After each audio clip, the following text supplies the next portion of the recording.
इस वक्त की बड़ी जानकारी आप तक पहुंचाना बहुत जरूरी, क्योंकि संसद के मानसून सत्र का आज 14वां दिन है। लोकसभा राज्यसभा की कार्यवाही शुरू हो गई है। संसद में विपक्ष का हंगामा लगातार जारी है। संसद परिसर में आज भी विपक्ष ने प्रदर्शन किया है। ये बड़ी जानकारी इसलिए भी है क्योंकि देखिए, संसद का 14वां दिन है सत्र का, और क्योंकि एक हफ्ता महज और बाकी रह गया है और इस दौरान सरकार की तरफ से कई महत्वपूर्ण बिल जो है पेश करने हैं, जिनमें FCRA भी शामिल है। अब लगातार विपक्ष की ओर से हंगामा किया जा रहा है। इस हंगामे को लेकर जो कार्यवाही बार बार बाधित हो रही है। आज संसद के मानसून सत्र का सबसे अहम दिन माना जा रहा है, क्योंकि पिछले कई दिनों से विपक्ष के हंगामे के बीच अब सबकी नजर गृह मंत्री अमित शाह पर भी है। माना यह जा रहा है कि आज गृह मंत्री सदन में सरकार का पक्ष मजबूती से रखेंगे और विपक्ष के सवालों का विस्तार से जवाब देंगे। आज संसद में विदेशी अंशदान यानी कि FCRA संशोधन विधेयक 2026 पर भी चर्चा संभव है। सरकार का कहना है कि संशोधन का उद्देश्य विदेशी फंडिंग से जुड़े नियमों को और अधिक पारदर्शी बनाना है, जवाबदेही तय करना है और राष्ट्रीय सुरक्षा को मजबूत करना है। प्रस्तावित प्रावधानों में NGO और अन्य संस्थानों के लिए पंजीकरण, ऑडिट, रिपोर्टिंग और जितनी भी संपत्ति संबंधी नियम हैं, उनके खिलाफ सख्त प्रावधान रखा गया है। देखिए, सरकार मानसून सत्र में इस महत्वपूर्ण विधेयक को आगे बढ़ाना चाहती है। इस बीच संसदीय कार्य मंत्री किरेन रिजिजू ने बुधवार को नेता प्रतिपक्ष राहुल गांधी से करीब 50 मिनट तक मुलाकात करके सदन की कार्यवाही सुचारू रूप से चलने का सहयोग मांगा है। बैठक में प्रियंका गांधी भी मौजूद रही हैं। हालांकि राहुल गांधी ने सरकार के प्रस्ताव को स्वीकार नहीं किया और गतिरोध खत्म करने के लिए दो प्रमुख शर्तें रखी हैं।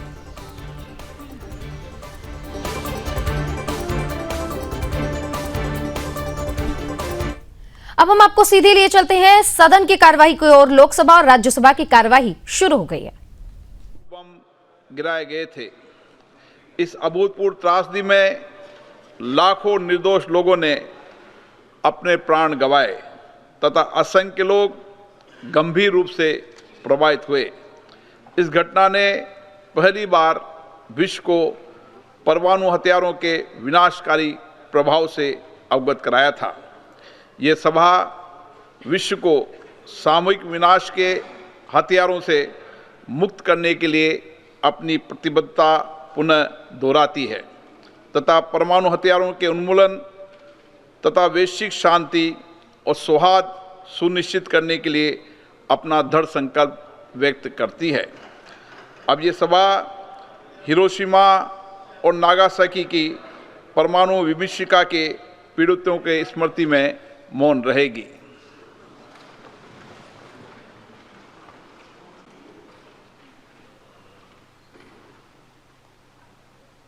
श्रीमती रक्षा निखिल गाडसे जी।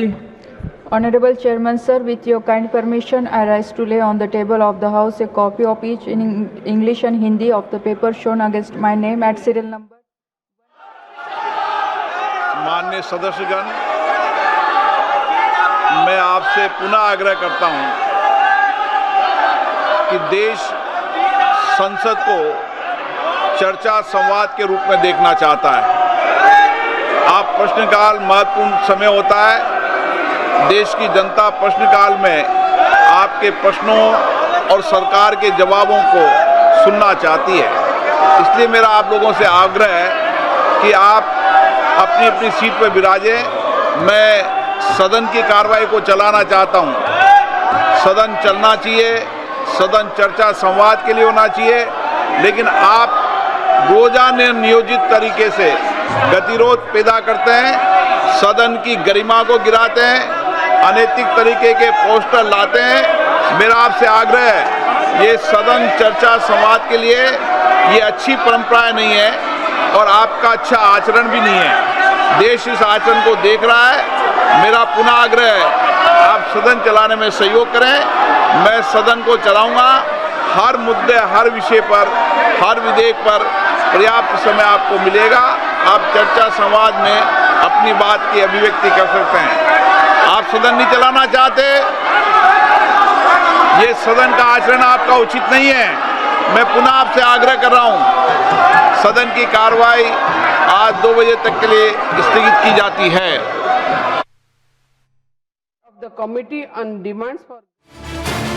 और बड़ी खबर इस बीच आप तक पहुंचाए। लोकसभा की कार्यवाही स्थगित कर दी गई है। 2 बजे तक के लिए लोकसभा की कार्यवाही स्थगित कर दी गई है। लगातार हंगामे के बीच ये फैसला स्पीकर की ओर से लिया गया, जहां पर विपक्ष लगातार हंगामा कर रहा है। इधर विपक्ष को स्पीकर को आपने ये कहते हुए भी सुना कि प्रश्नकाल बहुत ही महत्वपूर्ण होता है, कृपया ऐसा ना करें, अनैतिक पोस्टर सदन में लाना उचित नहीं है। लेकिन विपक्ष लगातार हंगामा करते हुए नजर आया और इस बीच लोकसभा की कार्यवाही को 2 बजे तक के लिए स्थगित कर दिया गया है।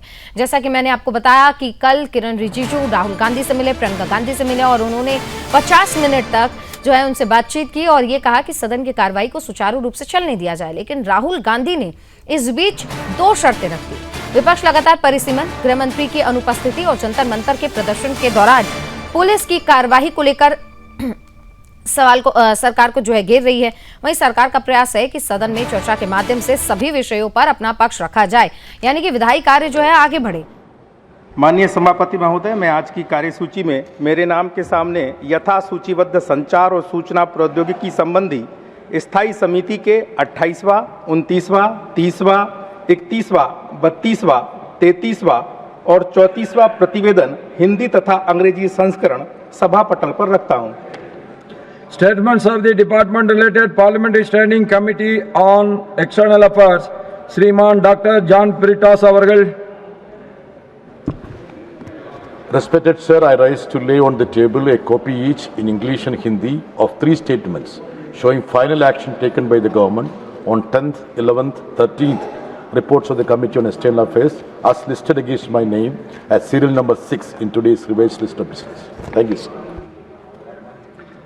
Reports of the Committee on Public Undertakings, Shriman Dr. John Peritas Avargal. Sir, I rise to lay a copy each in English and Hindi of the 31st, 32nd, 33rd, 34th, 35th and 36th reports of the Committee on Public Undertakings 26-27.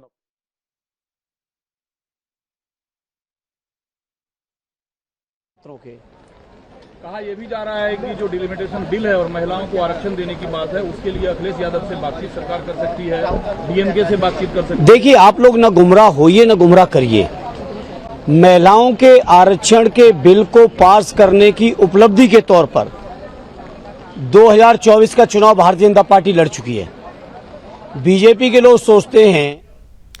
तो देखा आपने कि सदन की कार्रवाई लोकसभा की 2 बजे तक के लिए स्थगित हो गई है, यानी कि लगातार हंगामा हो रहा है और उम्मीद ये थी कि आज FCRF पर चर्चा संभव है। हमारे साथ खास मेहमान जुड़ गए हैं, सुरेंद्र स्वामी सर जुड़ गए, राजनीतिक विश्लेषक। आपका एक बार फिर से बहुत बहुत स्वागत है सर। और आपने देखा कि 2 बजे तक के लिए कार्रवाई स्थगित हो गई है, लेकिन अगर बार बार ऐसे विपक्ष हंगामा करेगा तो सदन कैसे चलेगा? जवाब भी अगर चाहिए तो वहां पर चर्चा जरूरी है, और अगर चर्चा ही नहीं होगी तो फिर बाद में हर रोज की तरह शाम को यह बयान देना कि सरकार भाग रही है, सरकार बात नहीं करना चाह रही, ये कैसे संभव है? नहीं, अब आज तो सुन रहे हैं कि वो FCRF बिल शायद लंच के बाद इंट्रोड्यूस हो जाएगा, क्योंकि ऐसी अंडरस्टैंडिंग गवर्नमेंट ने दी। बताते हैं कि भाई वो अमित शाह आएंगे और डिबेट का जवाब भी देंगे। अब उसमें विपक्ष की क्या स्ट्रेटेजी है, वो उनके आने का वेट करके हंगामा करेंगे या उनका जवाब सुनते समय हंगामा करेंगे, तो अभी कह नहीं सकते। लेकिन बीजेपी जो विपक्ष है उसकी तो स्ट्रेटेजी शुरू से यही चल रही है कि हमको संसद नहीं चलने देना है, क्योंकि जो संसद में बिल हैं वो बिल तो मैंने आपसे कल भी कहा था कि बिल तो ये रोक ही नहीं सकते हैं। बिल तो हम देखते आ रहे हैं इतने सालों से, शोर शराबे में पास हो ही जाएंगे, क्योंकि सिंपल मेजोरिटी है। ये लोग ज्यादा से ज्यादा शोर मचाएंगे अंदर रह के तो शोर में हो जाएंगे, और अगर ये बायकॉट करते हैं तो इनके जाने के बाद आराम से बिल पास हो जाएगा, तो वो कोई इश्यू नहीं है। अभी आपको मालूम है काफी बिल पास हो चुके हैं। MSME भी इंट्रोड्यूस होकर राज्यसभा में पास हो चुका है, और जो वंदे मातरम वाला बिल वो लोकसभा राज्यसभा दोनों जगह से पास हो चुका है। सुप्रीम कोर्ट के जजेस का भी पास हो चुका है। जो इनकम टैक्स के कुछ अमेंडमेंट्स के, कैपिटल गेन्स के, वो भी हो चुके हैं। तो इसलिए कोई सरकार के सामने बिल पास नहीं हो, वो स्थिति नहीं। परेशानी विपक्ष की है कि वो किस तरह की स्ट्रेटेजी अपनाए ताकि लोगों को ये भरोसा हो कि वो उनके लिए लड़ रहे हैं। और अब कुल मिलाकर के वो मुद्दा 2 जगह आके अटक गया है कि भाई एक अमित शाह पार्लियामेंट में आके और जो लाठीचार्ज हुआ था और जो गोली पैलेट गन चली है और जो आंसू गैस या जो भी वायलेंस हुआ है, तो उसका वो जवाब दें। वो चाहते हैं कि अमित शाह उसका जवाब दें।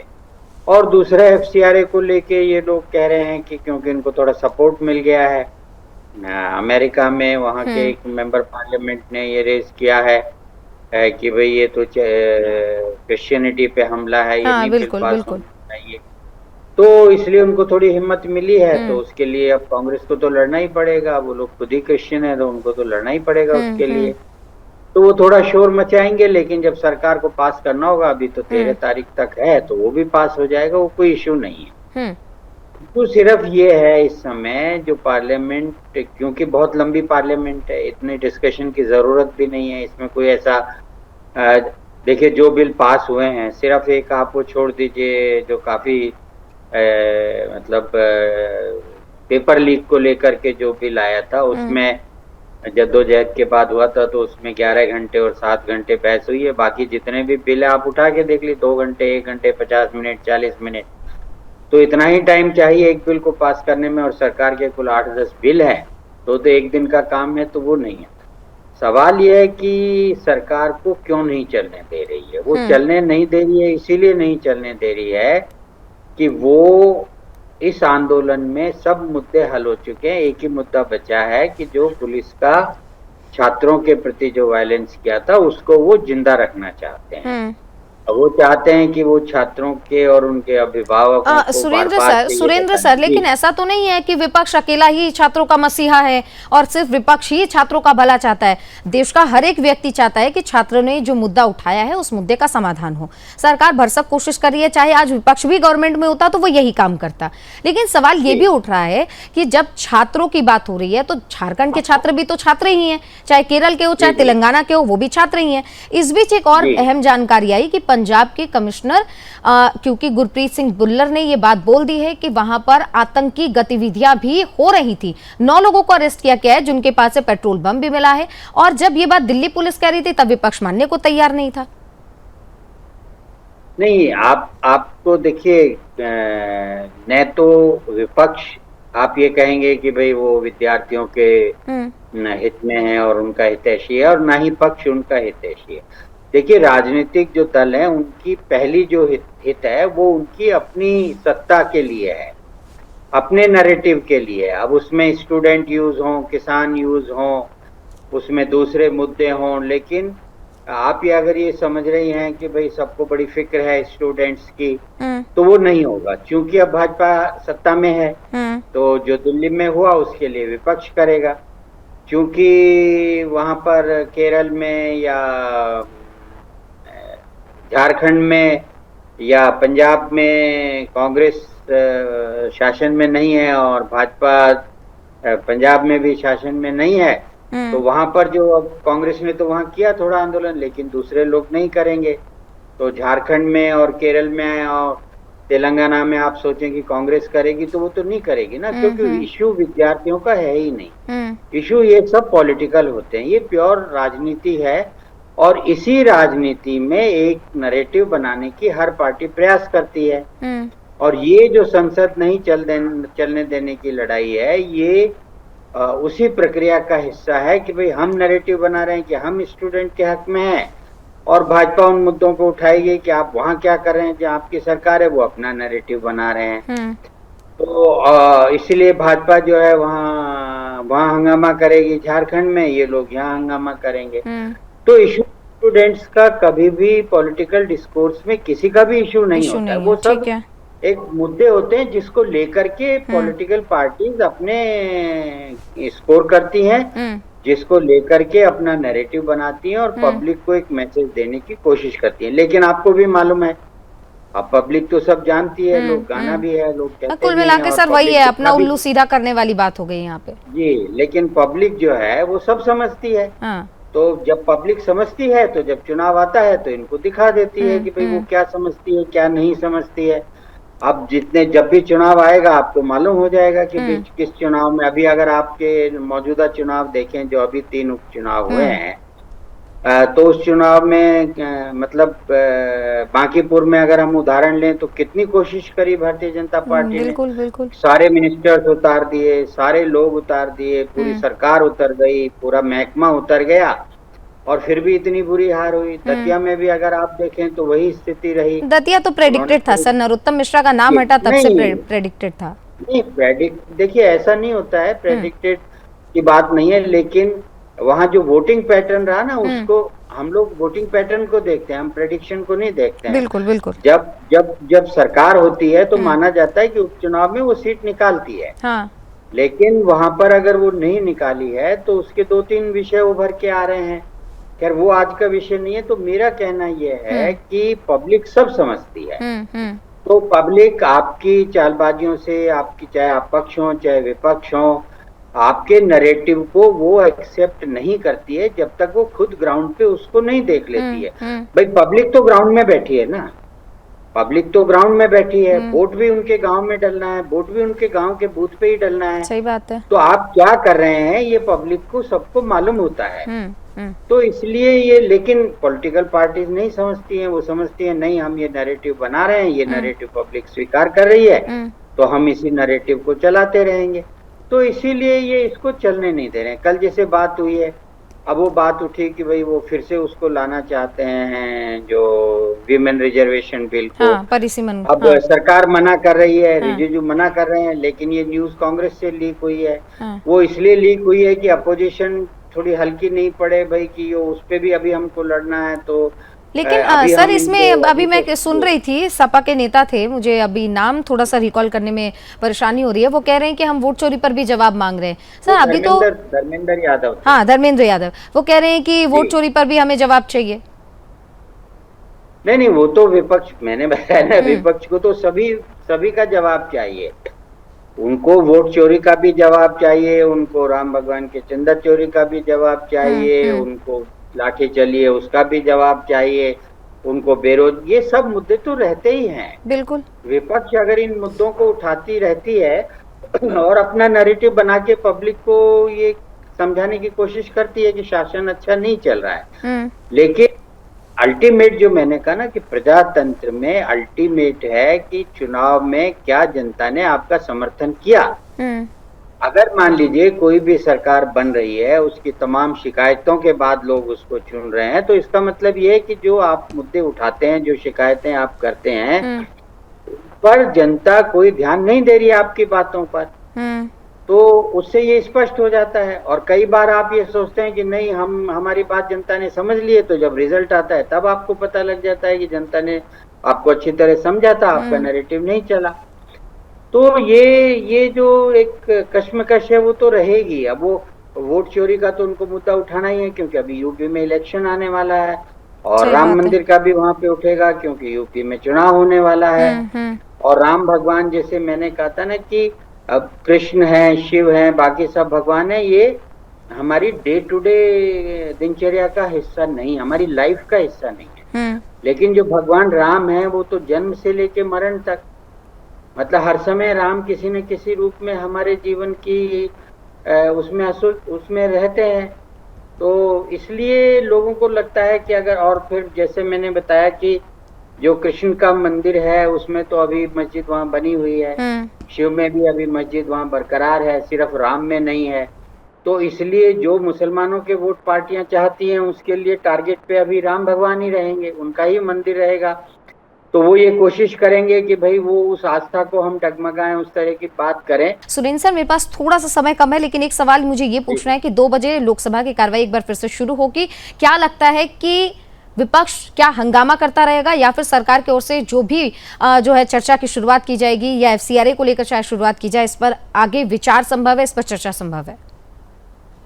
नहीं, देखिए मुझे लगता है कि 2 बजे जब ये FCRA बिल को इंट्रोड्यूस तो पहले ही हो चुका है, उस पर चर्चा की शुरुआत होनी हो तो मार्च पिछले सेशन में हो चुका था। तो अगर अमित शाह आके हाउस में बैठ जाते हैं और चर्चा शुरू होती है तो मैं समझता हूँ कि थोड़ी बहुत छुटपुट के बाद ये चलता रहेगी, चर्चा चलती रहेगी। और असली घमासान जब वो जवाब देने के लिए उठेंगे तो उसी समय होगा। मैं ऐसा मतलब एक्सपेक्ट कर रहा हूँ, क्योंकि अब कल बात हो गई है, सरकार ने आश्वासन दे दिया है। ठीक है। और अब सेशन भी खत्म हो रहा है और लोगों को, विपक्ष को भी ये मालूम है कि बिल तो एक के बाद एक सब पास आनी होते ही है, जा रहे हैं, ठीक है। तो वो है नहीं। ठीक तो है। उनकी जो एक ये डिमांड है कि अमित शाह आए हाउस में, तो मुझे लगता है कि आज वो ठीक है। उम्मीद करते हैं। ठीक है सर, उम्मीद पर तो दुनिया कायम है, सबकी नजर संसद पर बनी हुई है कि आज क्या कुछ होने वाला है। बहुत धन्यवाद आपका, आप हमारे साथ जुड़े, अपना कीमती समय दिया। तो देखिए, सदन की कार्रवाई एक बार फिर से 2 बजे शुरू होगी। तमाम अपडेट्स आप तक पहुंचाएंगे। आप बने रहेगा सुदर्शन न्यूज के साथ। नमस्कार।